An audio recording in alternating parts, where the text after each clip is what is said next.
ಬಂಧುಗಳೇ ನಮಸ್ಕಾರ, ಹೇಗಿದ್ರೆ ನೀವೆಲ್ಲರೂ? ನಾನು ಸುಬ್ರಹ್ಮಣ್ಯ ಎಸ್ ಹಂಡಿಗೆ. ಬಂಧುಗಳೇ, SIR ಪ್ರಕ್ರಿಯೆ ಅಥವಾ ಮತದಾರರ ಪಟ್ಟಿ ಪರಿಷ್ಕರಣೆ ಪ್ರಕ್ರಿಯೆ ಇಡೀ ದೇಶದಲ್ಲಿ ಸಾಕಷ್ಟು ಚರ್ಚೆಗೆ ಗ್ರಾಸವಾಗಿತ್ತು. ನಿಮ್ಮೆಲ್ಲರಿಗೂ ಕೂಡ ಗೊತ್ತಿರುವ ಹಾಗೆ ಉತ್ತರ ಪ್ರದೇಶ, ತಮಿಳುನಾಡು, ಪಶ್ಚಿಮ ಬಂಗಾಳದಲ್ಲಿ ಸಾಕಷ್ಟು ಜನರ ಹೆಸರು ಡಿಲೀಟ್ ಆಗಿತ್ತು. ಆ ಕಾರಣಕ್ಕಾಗಿ ಅದು ಚರ್ಚೆ ಮತ್ತು ವಿವಾದ ಸ್ವರೂಪವನ್ನು ಪಡೆದುಕೊಂಡಿತ್ತು. ಇನ್ನು ನಮ್ಮ ರಾಜ್ಯ ಅಂತ ಬಂದಾಗ, ನಮ್ಮ ರಾಜ್ಯದಲ್ಲಿ SIR ಪ್ರಕ್ರಿಯೆ ಶುರು ಆದಂತಹ ಸಂದರ್ಭದಲ್ಲಿ ಇಲ್ಲೂ ಕೂಡ ಆರಂಭದಲ್ಲಿ ಸ್ವಲ್ಪ ಮಟ್ಟಿಗೆ ಬಿಸಿ ಬಿಸಿಯಾಗಿ ಚರ್ಚೆ ನಡೆಯಿತು. ಹಾಗೆ SIR ಪ್ರಕ್ರಿಯೆ ನಡೀತಿದ್ದ ವಿಚಾರಕ್ಕೆ ಸಂಬಂಧಪಟ್ಟಾಗಿಯೂ ಕೂಡ ವಿವಾದ ರೂಪವನ್ನು ಪಡೆದುಕೊಂಡಿತ್ತು. ಅಂದ್ರೆ BLOಗಳು ಮನೆ ಮನೆಗೆ ಹೋಗ್ತಾ ಇಲ್ಲ, ಅದರ ಬದಲಾಗಿ ದೇವಸ್ಥಾನದಲ್ಲೋ, ಮಸೀದಿಯಲ್ಲೋ ಅಥವಾ ಇನ್ನೆಲ್ಲೋ ಒಂದು ಕಡೆ ಎಲ್ಲರನ್ನೂ ಕೂಡ ಗುಡ್ಡೆ ಹಾಕೊಂಡಲ್ಲೇ ಎಮ್ಯುನರೇಷನ್ ಫಾರ್ಮ್ ಫಿಲ್ ಮಾಡಿಸುವಂತ ಕೆಲಸವನ್ನ ಮಾಡ್ತಿದ್ದಾರೆ. ಈ ಮೂಲಕ ಅನರ್ಹರನ್ನು ಕೂಡ ಇದಕ್ಕೆ ಸೇರಿಸುವಂತ ಕೆಲಸ ಆಗ್ತಿದೆ. ಇಂಥ ಒಂದಷ್ಟು ಆರೋಪಗಳೆಲ್ಲವೂ ಕೂಡ ಕೇಳಿ ಬಂತು. ಆರಂಭದಲ್ಲಿ ಸ್ವಲ್ಪ ದಿನಗಳ ಕಾಲ ಜೋರಾಗಿ ಸದ್ದಾಗಿ, ಅಂದ್ರೆ ಜೋರಾಗಿ ಮಳೆ ಬಂದು ಅದಾದ ಬಳಿಕ ಸೈಲೆಂಟ್ ಆಗುತ್ತಲ್ಲ, ಹಂಗೆ ನಮ್ಮ ರಾಜ್ಯದಲ್ಲೂ ಕೂಡ ಆಯ್ತು.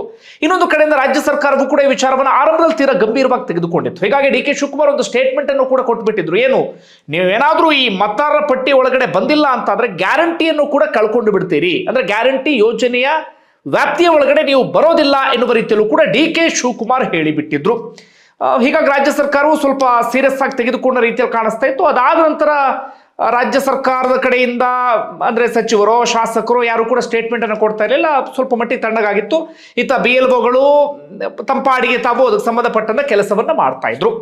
ಇಲ್ಲಿವರೆಗೂ ಒಂದಷ್ಟು ಚರ್ಚೆಗಳೆಲ್ಲವೂ ಕೂಡ ನಡೀತಾ ಇತ್ತು. ಅಷ್ಟು ಹೆಸರು ಡಿಲೀಟ್ ಆಗುತ್ತೆ, ಎಷ್ಟು ಹೆಸರು ಡಿಲೀಟ್ ಆಗುತ್ತೆ ಎನ್ನುವ ರೀತಿಯಲ್ಲಿ. ಆದ್ರೆ ನಿನ್ನೆ ರಾಜ್ಯ ಚುನಾವಣಾ ಅಧಿಕಾರಿ ಬಿ ಅನ್ಬುಕುಮಾರ್ ಸುದ್ದಿಗೋಷ್ಠಿಯನ್ನು ನಡೆಸಿ ಅದಕ್ಕೆ ಸಂಬಂಧಪಟ್ಟ ಒಂದಷ್ಟು ಕ್ಲಾರಿಟಿಯನ್ನ ಕೊಟ್ಟರು.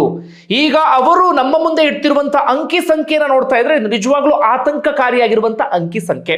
ನಾನು ಅದನ್ನು ವಿವರಿಸ್ತಾ ಹೋಗ್ತೀನಿ. ಅದಕ್ಕೂ ಮುನ್ನ ನಿಮ್ಮಲ್ಲಿ ಕೇಳ್ಕೊಳ್ಳೋದು ಅಥವಾ ನಿಮ್ಮ ಗಮನಕ್ಕೆ ತರುವಂತ ವಿಚಾರ ಏನಪ್ಪಾ ಅಂದ್ರೆ, ನಿಮ್ಮ ಮನೆಯ ಬಳಿ ಇಲ್ಲಿವರೆಗೂ ಕೂಡ BLOಗಳು ಬಂದಿಲ್ಲ ಅಂತಾದ್ರೆ, ಅಥವಾ ಎಮ್ಯುನರೇಷನ್ ಫಾರ್ಮ್ ಏನಾದ್ರೂ ನಿಮಗೆ ಸಿಕ್ಕಿಲ್ಲ ಅಂತ ಆದರೆ, ನಿಮ್ಮ ಹೆಸರು ಕರಡು ಪ್ರತಿಯಲ್ಲಿ ಬರುವಂತ ಸಾಧ್ಯತೆ ತೀರಾ ಕಡಿಮೆ ಇರುತ್ತೆ. ನೀವು ಅರ್ಹರಾಗಿದ್ರೂ ಕೂಡ ಅನರ್ಹರಾಗುವಂತ ಸಾಧ್ಯತೆ ಇರುತ್ತೆ. ಹೀಗಾಗಿ ತಕ್ಷಣವೇ ನಿಮ್ಮ BLO ಯಾರು ಅಂತ ಪತ್ತೆ ಹಚ್ಚಿ ಅವನ್ನ ಸಂಪರ್ಕಿಸುವಂತ ಕೆಲಸವನ್ನ ಮಾಡಿ. ದಯವಿಟ್ಟು ಅಂಥದ್ದೊಂದು ಕೆಲಸವನ್ನ ಮಾಡಿ, ಇಲ್ಲಾಂದ್ರೆ ವೋಟಿಂಗ್ ರೈಟ್ಸ್ ಅನ್ನ ನೀವೆಲ್ಲರೂ ಕೂಡ ಕಳ್ಕೊಂಡು ಬಿಡ್ತೀರಿ. ತುಂಬಾ ಜನ ಏನ್ ಮಾಡಿದ್ದಾರೆ ಅಂದ್ರೆ, ಎಮ್ಯುನರೇಷನ್ ಫಾರ್ಮ್ ಸಿಕ್ಕಿದೆ, ಆದ್ರೆ 2002ರಲ್ಲಿ ಅವರ ಪೋಷಕರ ಅಂದ್ರೆ ತಂದೆ ತಾಯಿ ಅಥವಾ ಅಜ್ಜ ಅಜ್ಜಿ ಅವರ ಹೆಸರು ಲಿಸ್ಟ್ ನಲ್ಲಿ ಇರದಂತ ಕಾರಣಕ್ಕಾಗಿ ಎಮ್ಯುನರೇಷನ್ ಫಾರ್ಮ್ ಅನ್ನು ತುಂಬಾ ಜನ ತಮ್ಮ ಬಳಿಯೇ ಇಟ್ಕೊಂಡು ಕೂತಿದ್ದೀರಿ. ಈಗ ಅದಕ್ಕೆ ಸಂಬಂಧಪಟ್ಟ ಹಾಗೆ ನಿನ್ನೆ ಕ್ಲಾರಿಟಿಯನ್ನು ಕೊಟ್ಟರು ರಾಜ್ಯ ಮುಖ್ಯ ಚುನಾವಣಾ ಅಧಿಕಾರಿ. ಅವ್ರು ಹೇಳ್ತಿದ್ದಾರೆ, ಎಮ್ಯುನರೇಷನ್ ಫಾರ್ಮಿಗೆ ಸೈನ್ ಮಾಡಿ ನೀವು BLOಗಳಿಗೆ ಕೊಟ್ಟು ಬಿಡಿ, ಅದಾದ ಬಳಿಕ ನಿಮಗೊಂದು ನೋಟಿಸ್ ಬರುತ್ತೆ, ಅದಕ್ಕೆ ಆ ಸಂದರ್ಭದಲ್ಲಿ ಸೂಕ್ತ ದಾಖಲೆಯನ್ನ ಕೊಟ್ರೆ ಆಯ್ತು, ಇಲ್ಲ ಅಂತಂದ್ರೆ ನೀವು ಕೂಡ ವೋಟಿಂಗ್ ರೈಟ್ಸ್ ಅನ್ನ ಕಳ್ಕೊಳ್ತೀರಿ ಅಂತ ಹೇಳಿ. ಹೀಗಾಗಿ ಎರಡು ಮನವಿ. ಒಂದು, BLOಗಳು ಬಂದಿಲ್ಲ ಅಂತಂದ್ರೆ ನೀವು ಸ್ವಲ್ಪ ಆಕ್ಟಿವ್ ಆಗಬೇಕು. ಇನ್ನೊಂದು ವಿಚಾರ ಏನು ಅಂದ್ರೆ, ಅದು 2002ರಲ್ಲಿ ನಿಮ್ಮ ಪೋಷಕರ ಡೀಟೇಲ್ ಇಲ್ಲದ ಸಂದರ್ಭದಲ್ಲಿ ನೀವು ಸುಮ್ಮನೆ ಕೂತ್ಕೊಂಡಿದ್ರೆ ನೀವು ಈ ಸಂದರ್ಭದಲ್ಲಿ ಆಕ್ಟಿವ್ ಆಗಬೇಕು. ಈಗ ಅಂಕಿ ಸಂಖ್ಯೆ ಏನೇನಾಗ್ತಿದೆ ಅನ್ನೋದನ್ನು ನಾವು ಗಮನಿಸ್ತಾ ಹೋಗೋಣ. ಬಂಧುಗಳು, ನಿನ್ನೆ ಅವರೊಂದು ಕ್ಲಾರಿಟಿಯನ್ನು ಕೊಟ್ಟರು, ಎಷ್ಟು ಸಂಖ್ಯೆ ಎನ್ನುವ ರೀತಿಯಲ್ಲಿ. ನೋಡಿ, ಗಮನಿಸಿ, ನಮ್ಮಲ್ಲಿ ಇರುವಂತಹ ಒಟ್ಟು ವೋಟರ್ಸ್ ಎಷ್ಟು ಅಂದ್ರೆ, ಹಿಂದೆ ಇದ್ದಂಥ ಪಟ್ಟಿಯ ಪ್ರಕಾರವಾಗಿ 5,54,32,342 ಅಂದ್ರೆ 5,54,000 ನಮ್ಮಲ್ಲಿ ಒಟ್ಟು ಇರೋದು. ಈಗ ಅದರಲ್ಲಿ ಎಷ್ಟು ಮಂದಿ ಅಂದ್ರೆ ಕರಡು ಪ್ರತಿಯಲ್ಲಿ ಮಿಸ್ ಮಾಡ್ಕೊಳ್ಳುವಂತ ಸಾಧ್ಯತೆ ಇದೆ ಅಂತಂದ್ರೆ 86,64,000 ಮಂದಿ. ಅವರನ್ನ ಇದೀಗ ಸದ್ಯಕ್ಕೆ ಹೊರಗಿಡಲಾಗಿದೆ. ಅವರೊಂದು ಪಟ್ಟಿಗೆ ಸೇರಿಸಿದ್ದಾರೆ. ಯಾವ ಪಟ್ಟಿ ಅಂದ್ರೆ ASDDO ಅಂತ ಹೇಳಿ ಕರಿತೀವಿ ಪಟ್ಟಿ. ಅದರ ಫುಲ್ ಫಾರ್ಮ್ ಏನು ಅಂತ ನಾವು ಗಮನಿಸ್ತಾ ಹೋಗೋದಾದ್ರೆ, absent, shifted, death, duplicate and others ಅಂತ ಹೇಳಿ. ಅಂದರೆ ನೀವೇನಾದ್ರೂ ಗೈರಾಗಿದ್ರೆ ಈ ಪ್ರಕ್ರಿಯೆಯಲ್ಲಿ, ಅಥವಾ ಬೇರೆ ಕಡೆಗೆ ಸ್ಥಳಾಂತರ ಆಗಿದ್ರೆ, ಅಥವಾ ಸಾವನ್ನಪ್ಪಿದ್ರೆ, ಅಥವಾ ಡೂಪ್ಲಿಕೇಟ್ ಎರಡೆರಡು ಕಡೆ ಓಟ್ ಏನಾದ್ರು ಇತ್ತು ಅಂತಾದ್ರೆ, ಇನ್ನು ಅದರ್ಸ್ ಅಂತ ಹೇಳಿ ಒಂದು ಪಟ್ಟಿ ಮಾಡಿದ್ದಾರೆ. ಆ ಪಟ್ಟಿಗೆ ಸದ್ಯ 86,64,000 ಮಂದಿ ಸೇರ್ಪಡೆ ಆಗಿದ್ದಾರೆ. ಅಂದ್ರೆ 84 ಲಕ್ಷ ಜನರ ಹೆಸರು ಡಿಲೀಟ್ ಆಗಿಬಿಡುತ್ತಾ ಗೊತ್ತಿಲ್ಲ, ಕ್ಲಾರಿಟಿ ಇಲ್ಲ. ಜಾಸ್ತಿ ಆಗಬಹುದು, ಕಡಿಮೆ ಆಗಬಹುದು, ಏನು ಬೇಕಾದ್ರೂ ಆಗುವಂತ ಸಾಧ್ಯತೆ ಇದೆ. ಈಗ ಸದ್ಯಕ್ಕೆ ಈ 86,64,000 ಮಂದಿಯ ಹೆಸರು ಏನಾಗುತ್ತೆ ಅಂದ್ರೆ, ಪೂರ್ತಿ ಅಂತಲ್ಲ, ಹೆಚ್ಚು ಕಡಿಮೆ ಒಂದು 86 ಲಕ್ಷ ಜನ ಅಂತ ಅಂದ್ಕೊಳ್ಳೋಣ, ಕರಡು ಪಟ್ಟಿಯಲ್ಲಿ ಅವರ ಹೆಸರು ಬರೋದಿಲ್ಲ. ಅದನ್ನ ನಾವಿಲ್ಲಿ ಗಮನಿಸಬೇಕಾಗತ್ತೆ. ಹೇಗೆ ವರ್ಗೀಕರಣ ಮಾಡಿದ್ದಾರೆ ಅನ್ನುವಂಥ ವಿವರವನ್ನು ಗಮನಿಸ್ತಾ ಹೋಗಿ. ಅದಕ್ಕೂ ಮುನ್ನ 86 ಲಕ್ಷ ಅಂದ್ರೆ ಎಷ್ಟು ಗೊತ್ತಾ? ಒಟ್ಟು ಓವರಾಲ್ ವೋಟರ್ಸ್ ಅಲ್ಲಿ 15%, ಇಷ್ಟೇನಾದ್ರೂ ಇಷ್ಟು ವೋಟರ್ಸ್ ಡಿಲೀಟ್ ಆಗ್ಬಿಡ್ತು ಅಂದ್ರೆ ಸಾಮಾನ್ಯವಾದಂಥ ವಿಚಾರ ಅಲ್ಲ. ನಾನು ಹೇಳ್ತಾ ಇರೋದು SIR ಪ್ರಕ್ರಿಯೆಗೆ ಸಂಬಂಧಪಟ್ಟಾಗ ನಾನು ಆಕ್ಷೇಪ ಇಲ್ಲ.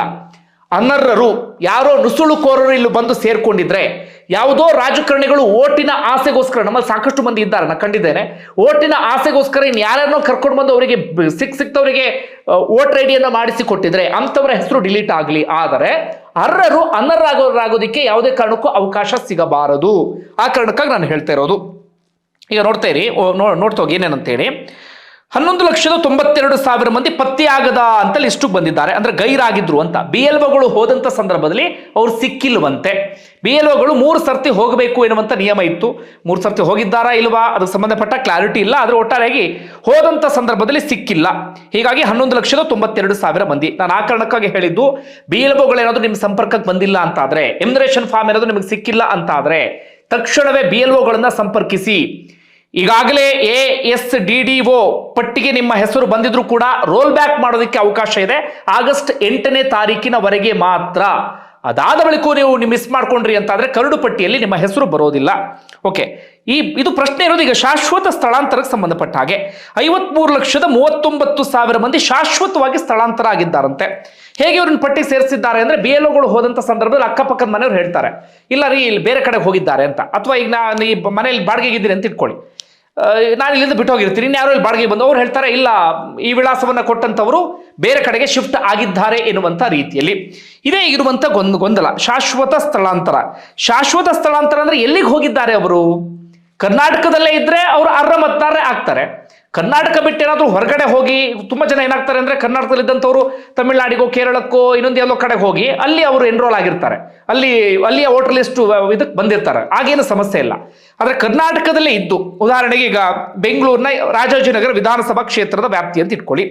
ರಾಜನಗರ ವಿಧಾನಸಭಾ ಕ್ಷೇತ್ರದ ವ್ಯಾಪ್ತಿಯಲ್ಲಿ ನಾನು ಬಾಡಿಗೆ ಮನೇಲಿ ಇದ್ದೆ, ನನಗೆ ಇಲ್ಲೇ ವೋಟಿಂಗ್ ರೈಟ್ಸ್ ಇತ್ತು, ಇದೇ ವಿಳಾಸವನ್ನು ನಾನು ಕೊಟ್ಟಿದ್ದೆ, ಈ ವಿಳಾಸಕ್ಕೆ ಎಮ್ಯುನರೇಷನ್ ಫಾರ್ಮ್ ಬಂದಿದೆ. ಆದ್ರೆ ನಾನು ಇದೀಗ RR ನಗರ ವಿಧಾನಸಭಾ ಕ್ಷೇತ್ರದ ವ್ಯಾಪ್ತಿಗೆ ಸ್ಥಳಾಂತರ ಆಗಿದ್ದೇನೆ ಅಂತ ಇಟ್ಕೊಳ್ಳಿ.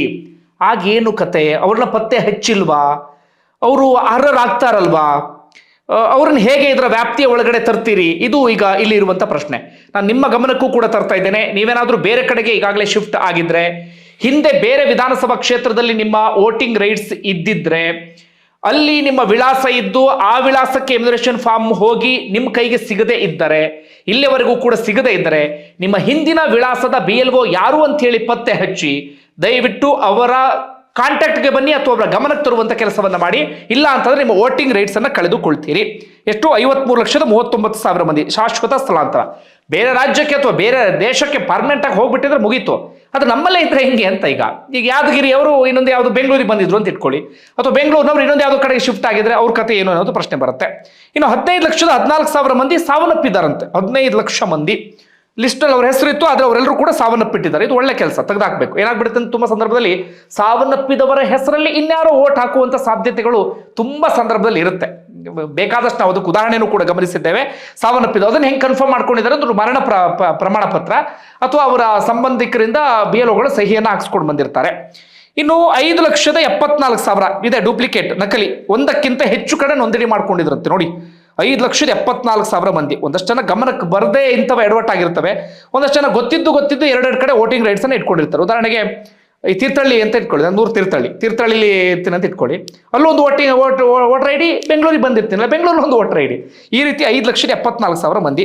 ಇನ್ನು 42,725 ಸಹಿ ಮಾಡಲು ಇಚ್ಛೆ ಪಡೆದೇ ಇರುವಂತವರು, ಅಂದ್ರೆ ಇವರು ಬೇರೆ ಬೇರೆ ಕಾರಣಗಳಿಗಾಗಿ ಎಮ್ಯುನರೇಷನ್ ಫಾರ್ಮ್ ಅನ್ನ ಇನ್ನೂ ಕೂಡ ವಾಪಸ್ ಮಾಡಿಲ್ಲ. 2002ರ ಲಿಸ್ಟ್ ನಲ್ಲಿ ಇಲ್ಲ ನಮ್ಮ ಪೋಷಕರ ಹೆಸರು ಅಂತ ಬೇರೆ ಬೇರೆ ಕಾರಣಗಳಿಗಾಗಿ. ಒಟ್ಟು 86,64,000 ಮಂದಿ. ಇದು ಜೆನ್ಯೂನ್ ಆಗಿದ್ರೆ ಯಾವುದೇ ಆಕ್ಷೇಪವೂ ಕೂಡ ಇಲ್ಲ. ಆದ್ರೆ ಒಂದಷ್ಟು ಜನರ ಆತಂಕ ಏನಪ್ಪಾ ಅಂದ್ರೆ, ಏನಾಗ್ಬಿಟ್ಟಿತ್ತು, BLOಗಳಿಗೆ ವಿಪರೀತವಾದಂಥ ಒತ್ತಡವನ್ನು ಹೇರ್ತಾ ಇದ್ರು, ಡೆಡ್ಲೈನ್ ಅನ್ನ ಕೊಟ್ಬಿಟ್ಟಿದ್ರು, ಅವರಿಗೆ ವಿಪರೀತವಾದಂಥ ಕೆಲಸದ ಒತ್ತಡ ಇತ್ತು.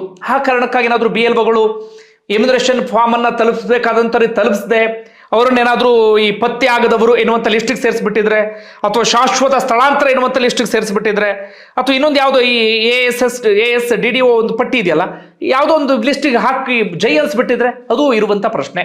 ಹೀಗಾಗಿ ಅದೆಲ್ಲವೂ ಕೂಡ ಸರಿಯಾದ ರೀತಿಯಲ್ಲಿ ರೀಚೆಕ್ ಆಗಲೇಬೇಕಾಗುತ್ತೆ. ರೀಚೆಕ್ ಮಾಡದೆ ಅರ್ಹರನ್ನ ದಯವಿಟ್ಟು ಅನರ್ಹಗೊಳಿಸಬೇಡಿ. ಅರ್ಹರ ಪಟ್ಟಿಗೆ ಸೇರಿಸೋದು ಬೇಡ, ಅವನು ಪೂರ್ತಿಯಾಗಿ ತೆಗೆದುಹಾಕಿ. ಆದ್ರೆ ಅರ್ಹರಿದ್ರೆ ಅವನು ದಯವಿಟ್ಟು ಅನರ್ಹರು ಮಾಡಬೇಡಿ. ಯಾಕಂದ್ರೆ ತುಂಬಾ ಕಡೆಗಳಲ್ಲಿ ಏನಾಗಿದೆ, BLOಗಳಿಗೆ ಸರಿಯಾದಂತ ಕ್ಲಾರಿಟಿ ಇರಲಿಲ್ಲ, BLOಗಳಿಗೆ ಸರಿಯಾದ ರೀತಿಯಲ್ಲಿ ಟ್ರೈನಿಂಗ್ ಆಗಿಲ್ಲ. ತುಂಬಾ ಕಡೆಗಳಲ್ಲಿ BLOಗಳು ಮನೆಗೆ ರೀಚ್ ಆಗಿಲ್ಲ ಎನ್ನುವಂತ ಆಕ್ಷೇಪ ಇದೆ. BLOಗಳಿಗೆ ಕೆಲಸದ ಒತ್ತಡ ಜಾಸ್ತಿ ಏನಾದರೂ ಎಡವಟ್ಟು ಮಾಡಿರುವಂತ ಸಾಧ್ಯತೆ ಇದೆ. ಅವರ ಎಡವಟ್ಟಿನ ಕಾರಣಕ್ಕಾಗಿ ಅರ್ಹರು ಅನರ್ಹರ ಪಟ್ಟಿಗೆ ಯಾವುದೇ ಕಾರಣಕ್ಕೂ ಸೇರ್ಪಡೆ ಆಗಬಾರದು. ಎಮ್ಯುನರೇಷನ್ ಫಾರ್ಮ್ ಅಲ್ಲಿ ಸಣ್ಣ ಪುಟ್ಟ ಸ್ಪೆಲ್ಲಿಂಗ್ ಮಿಸ್ಟೇಕ್ ಇದೆಯೋ ಅಥವಾ ಇನ್ನೊಂದು ಯಾವುದೋ ಕಾರಣಕ್ಕಾಗಿ ನಾನು ಜನರಿಗೆ ಹೇಳ್ತಿರೋದೇನಪ್ಪ ಅಂದ್ರೆ, ಈಗಲೇ ದಯವಿಟ್ಟು ಎಚ್ಚೆತ್ತುಕೊಳ್ಳಿ. ನಿಮ್ಗೆ ಏನಾದರೂ ಆ ಎಮ್ಯುನರೇಷನ್ ಫಾರ್ಮ್ ಸಿಗದೆ ಇದ್ದರೆ, BLOಗಳು ನಿಮ್ಮನ್ನು ಭೇಟಿಯೇ ಆಗದೆ ಇದ್ದರೆ, ಇಲ್ಲಿವರೆಗೆ ನಿಮ್ಮನ್ನು ಭೇಟಿ ಆಗದೆ ಇದ್ರೆ, ನಿಮ್ಮ ಎಮ್ಯುನರೇಷನ್ ಫಾರ್ಮ್ ಸಿಕ್ಕಿಲ್ಲ ಅಂತ ಆದ್ರೆ ಹೆಚ್ಚು ಕಡಿಮೆ ನೀವು ಆ ಲಿಸ್ಟ್ ನಲ್ಲಿ ಬಂದಿರುವಂತಹ ಸಾಧ್ಯತೆ ಇರುತ್ತೆ. ಹೀಗಾಗಿ BLOಗಳನ್ನ ಸಂಪರ್ಕಿಸುವಂತ ಕೆಲಸವನ್ನ ಮಾಡಿ. ಆಗಸ್ಟ್ 8ನೇ ತಾರೀಕಿನವರೆಗೆ ಮಾತ್ರ ಯಾವುದೇ ತಿದ್ದುಪಡಿ ಇದ್ರೂ ಕೂಡ ಲಾಸ್ಟ್ ಡೇಟ್. ಈಗಾಗಲೇ ಡಿಜಿಟಲೈಸೇಷನ್ ಆಗಿದ್ದರೂ ಕೂಡ, ಅಂದ್ರೆ ನಿಮ್ಮ ಎಮ್ಯುನರೇಷನ್ ಫಾರ್ಮ್ ತೆಗೆದುಕೊಂಡು ಹೋಗಿರ್ತಾರಲ್ಲ, ಅಥವಾ ಗಣತಿ ನಮೂನೆ ಅಂತ ಏನು ಕರೀತೀವಿ ತೆಗೆದುಕೊಂಡು ಹೋಗಿರ್ತಾರಲ್ಲ, ಅದನ್ನ ಡಿಜಿಟಲೈಸೇಷನ್ ಮಾಡಿದ್ರೂ ಕೂಡ ಏನಾದರೂ ತಿದ್ದುಪಡಿ ಮಾಡೋದಕ್ಕೆ ಆಗಸ್ಟ್ 8ನೇ ತಾರೀಕಿನವರೆಗೆ ಅವಕಾಶ ಇದೆ. ಮತ್ತೆ ಒತ್ತಿ ಹೇಳ್ತಾ ಇದ್ದೇನೆ. ಓಕೆ, ಇಷ್ಟು ಆಯ್ತಾ? ಈಗ ಮುಂದಿನ ಪ್ರಕ್ರಿಯೆ ಏನು ಅಂತ ಗಮನಿಸೋದಾದ್ರೆ, ಆಗಸ್ಟ್ 17ನೇ ತಾರೀಕು ಕರಡು ಪ್ರತಿ ಬರುತ್ತೆ. ಅದರಲ್ಲಿ ಹೆಚ್ಚು ಕಡಿಮೆ ಒಂದು 86 ಲಕ್ಷ ಜನರ ಹೆಸರು ಬಿಟ್ಟು ಹೋಗಿರುವಂತ ಸಾಧ್ಯತೆ ಇರುತ್ತೆ. ಆಗ ನೀವು ಚೆಕ್ ಮಾಡ್ಕೊಳ್ಳಿ ನಿಮ್ಮ ಹೆಸರು ಇದೆಯಾ ಇಲ್ವಾ ಅಂತ ಹೇಳಿ.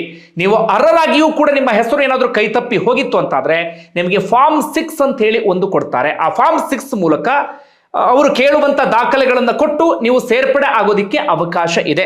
ಎಲ್ಲಿವರೆಗೆ ಅವಕಾಶ ಅಂದ್ರೆ, ಆಗಸ್ಟ್ 17ನೇ ತಾರೀಕಿನಿಂದ ಸೆಪ್ಟೆಂಬರ್ 16 ಅಲ್ಲಿವರೆಗೂ ಕೂಡ ಅವಕಾಶ ಇದೆ ನಿಮಗೆ ಫಾರ್ಮ್ 6 ಅನ್ನ ಭರ್ತಿ ಮಾಡೋದಕ್ಕೆ. ನೀವು ಮತ್ತೊಮ್ಮೆ ಕರಡು ಪ್ರತಿ ಇಲ್ಲದೆ ಇದ್ರೂ ಕೂಡ ಸೇರ್ಪಡೆ ಆಗೋದಿಕ್ಕೆ ಒಂದು 12 ದಾಖಲೆಗಳನ್ನ ಇದು ಮಾಡಿದ್ದಾರೆ. 12 ದಾಖಲೆಗಳನ್ನು ಕೊಟ್ಟರಾಯ್ತು. ಈಗ ರಾಜ್ಯ ಸರ್ಕಾರ ಕೊಡ್ತಾ ಇದೆಯಲ್ಲ ಶಾಶ್ವತ ನಿವಾಸ ಪ್ರಮಾಣ ಪತ್ರ, ಅದಾಗಲ್ಲ. ಬೇರೆ 12 ದಾಖಲೆಗಳನ್ನ ಗುರುತಿಸಿದ್ದಾರೆ. ಆ 12 ದಾಖಲೆಗಳಲ್ಲಿ ಅವ್ರು ಕೇಳುವಂತ ದಾಖಲೆಯನ್ನ ನೀವು ಕೊಡಬೇಕಾಗತ್ತೆ. ಆಗಲೂ ಕೂಡ ನೀವು ಕೊಟ್ಟಿಲ್ಲ ಅಂತಾದ್ರೆ ನಿಮ್ಮ ಹೆಸರು ಡಿಲೀಟ್ ಆಗುತ್ತೆ. ಇದನ್ನ ಯಾಕೋ ಇಷ್ಟು ದೊಡ್ಡ ಅಂಕಿ ಸಂಖ್ಯೆಯನ್ನು ನೋಡ್ತಾ ಇದ್ರೆ ಹೆಚ್ಚು ಕಡಿಮೆ ಒಂದು 70ರಿಂದ 75 ಲಕ್ಷ ಹೆಸರು ಡಿಲೀಟ್ ಆಗುವಂತ ಸಾಧ್ಯತೆ ಇದೆ. ಸಹಜವಾಗಿ ಕಾಡುವಂತ ಪ್ರಶ್ನೆ, ಅಷ್ಟೊಂದು ಜನ ಅನರ್ಹರಿದ್ರ? ಅಷ್ಟೊಂದು ಜನ ಅನರ್ಹರಾಗಾದ್ರೆ ಓಟ್ ಹಾಕ್ತಾ ಇದ್ರ? ಅಷ್ಟೊಂದು ಜನ ಆರಾಮಾಗಿ ಹಾಗಾದ್ರೆ ವೋಟರ್ ಲಿಸ್ಟ್ ಅಲ್ಲಿ ಬಂದು ಸೇರ್ಪಡೆ ಆಗಿಬಿಟ್ಟಿದ್ರೆ ಅನ್ನುವಂಥ ಪ್ರಶ್ನೆ. ನಿಜವಾಗ್ಲೂ ಅಷ್ಟೊಂದು ಜನ ಇಲ್ಲ ಅಂತ ಆಗಿಬಿಟ್ರೆ, ಅಂದ್ರೆ ಅರ್ಹರಾದಂತವ್ರು ಅನರ್ಹರು ಮಾಡಿಬಿಟ್ರ? ಈ ಪ್ರಶ್ನೆಯೂ ಕೂಡ ಸಹಜವಾಗಿ ಉದ್ಭವ ಆಗುತ್ತೆ. ಸದ್ಯಕ್ಕೆ ಏನು ಡೆವಲಪ್ಮೆಂಟ್ ಆಗಿದೆ ಆ ಅಪ್ಡೇಟ್ ಅನ್ನ ನಿಮ್ಮ ಮುಂದೆ ಇಟ್ಟಿದ್ದೇನೆ.